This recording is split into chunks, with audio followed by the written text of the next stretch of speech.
Bon dia. El conte que us vull explicar es diu La capsa dels tresors.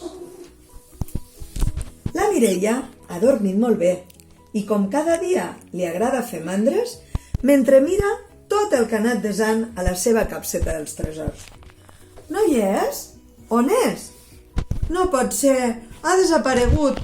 Què faré ara? Necessito que algú m'ajudi. Mentre la Mireia plora, apareix el conill Watson. Qui ets tu? Conill Watson, el millor detectiu del món. No ploris, jo trobaré la teva capsa dels tresors. Em vols ajudar a buscar-la? Què s'ha de fer? De moment, mira sota els ninots de peluix. Un picarol no ens interessa. I sota la catifa? Un trencaclosques. Ara no hi vull jugar. No pots ser gaire lluny, Mireia. La primera qualitat d'un bon detectiu és la paciència. Busquem bé per l'habitació. Obre l'armari.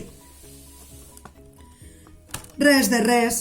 He perdut la capsa dels tresors. No pateixis, que el detectiu conill no falla mai. Què hi veus al lavabo? Al lavabo no hi és. I a la farmaciola? Cotofluix per si ens fem mal. Mirarem al lavabo. Al vàter? Al vàter tampoc hi ha res.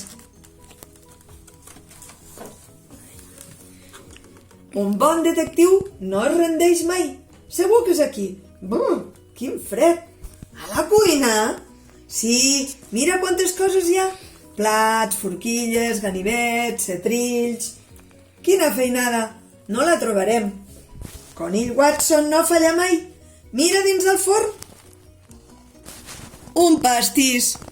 I a l'armari? Cereals, galetes i mel. Res.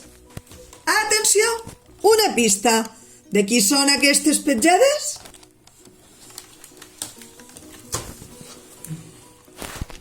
Són les petjades del Moriarty, el meu gat. Però per què et dediques ara a seguir les petjades?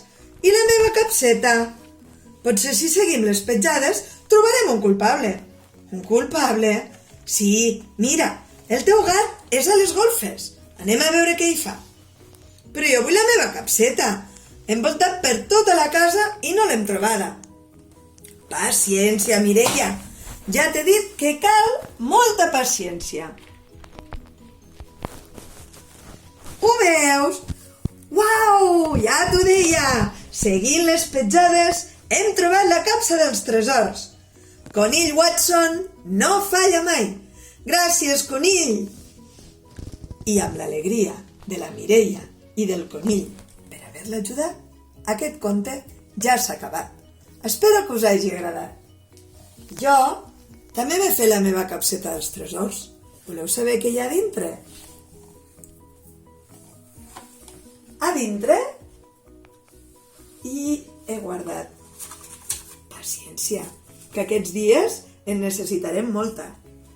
I també tots aquests corets, perquè us trobo molt a faltar i me n'en recordo molt de tots vosaltres. Espero que ens veiem aviat. Un petonet!